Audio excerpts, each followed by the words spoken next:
বল চান্দাসা কিন্তু ভালো খেলেন, আমরা সকলে জানি।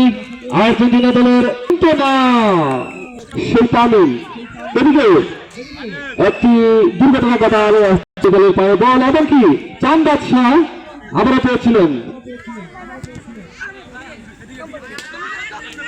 নুরুদ্দিনের পায়ে বল, দেখা যাক পর্তুগালের আক্রমণ ঠিক করলেন, এমনকি চমৎকার বিষয় ছিল সবাইকে ফাঁকি দিয়ে হানিফ থেকে আলামিন, আলামিন থেকে ইব্রাহিম, আবার আলামিন চমৎকার শট, কিন্তু সেখানে শুরু মোহাম্মদ তিনি কি করলেন, আলামিন সেদিকে রেখে দিলেন।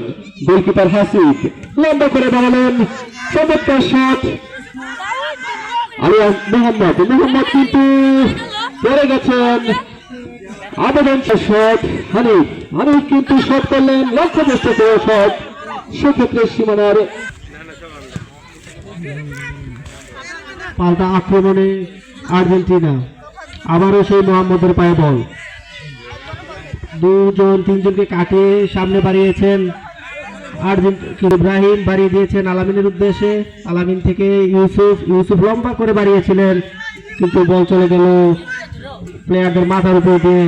আর্জেন্টিনার পর্তুগালের গোলকিপার, বল চলে গেল আর্জেন্টিনা। পাল্টা আক্রমণে আর্জেন্টিনা লম্বা করে থ্রো করেছিলেন, কিন্তু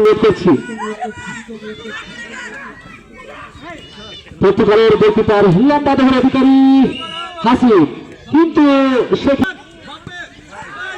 চমৎকার শট ছিল।